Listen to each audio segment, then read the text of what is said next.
Apakah Anda mengira ketika berjualan itu langsung laris manis? Belum tentu, karena pembeli itu ketika hendak membeli produk yang kita jual, itu ada beberapa tahapan-tahapan. Apa saja tahapannya? Bismillah, kita mulai belajarnya.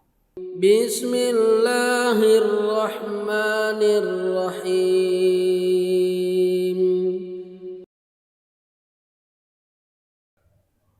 Ada dua persepsi yang bertentangan di dalam dunia bisnis, yaitu cara pandang pembeli dan cara pandang penjual. Penjual mengira ketika barangnya sudah siap untuk dijual, maka dia akan didatangi oleh banyak pembeli. Tetapi di sisi lain, cara pandang pembeli berbeda dengan cara pandang penjual. Pembeli itu tidak langsung serta-merta membeli barang yang kita jual. Dia harus tahu apa itu barangnya. Kalau misalnya makanan, apakah itu enak? Apakah itu mahal atau murah? Apakah itu nanti membuat dia bahagia? Tidak kecewa ketika setelah membeli sesuatu produk. Inilah pentingnya kita belajar customer journey, yaitu bagaimana kita mengetahui seorang yang melihat produk kita sampai membeli produk kita. Setidaknya ada 3 tahapan seseorang itu mulai dari melihat sampai membeli produk kita. Yang pertama, awareness.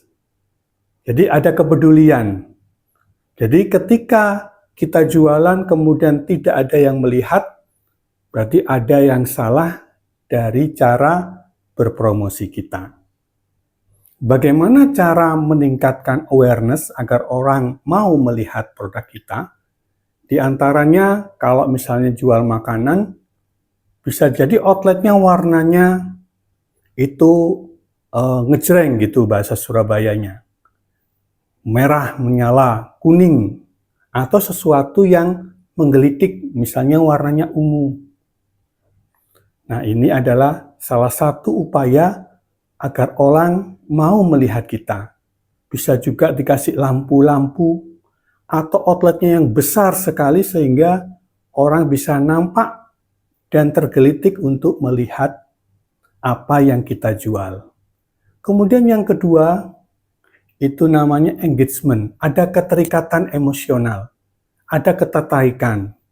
Ketika pertama dia melihat tetapi tidak tertarik, bisa jadi ketika melihat kedua atau ketiga, dia penasaran.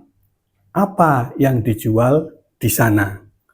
Nah, ketika mulai tertarik inilah kita harus menyongsong dengan sesuatu yang harus berakhir dengan pembelian. Misalnya ada acara icip-icip, ada promo berbentuk flyer yang bisa dibawa pulang, ada upaya untuk mendekatkan dari yang asalnya hanya melihat menjadi ketertarikan. Kemudian yang ketiga, ini baru yang namanya action atau memutuskan untuk membeli. Jadi ketika seseorang pertama kali melihat, kemudian mulai tertarik, dia mendekat ke outlet kita, tempat kita jualan, kemudian kita tawarkan sebagai supaya bisa mengicipi apa yang kita jual. Oh, ternyata rasanya enak. Baru step berikutnya kita berikan promosi. Misalnya beli 1 dapat 2. Misalnya diskon 20%. Misalnya free ongkir ke rumah pelanggan. Nah, dari sinilah akhirnya apa? Orang tertarik, kemudian merasakan apa yang kita jual, sehingga ujung-ujungnya mereka mau membeli kita. Inilah yang namanya customer journey yang harus kita pahami sebagai orang yang menjalankan bisnis. Jadi tidak bisa orang ujuk-ujuk, kemudian sekali melihat mereka langsung beli. Itu jarang sekali. Ada tapi cukup jarang. Maka customer journey inilah yang harus kita pelajari, urutan-urutan langkahnya, kemudian apa-apa yang kita siapkan agar mereka menjadi pembeli kita di produk yang kita jual. Nah, demikian sedikit yang bisa saya sampaikan. Semoga bermanfaat. Sukses untuk bisnis Anda. Assalamualaikum warahmatullahi wabarakatuh.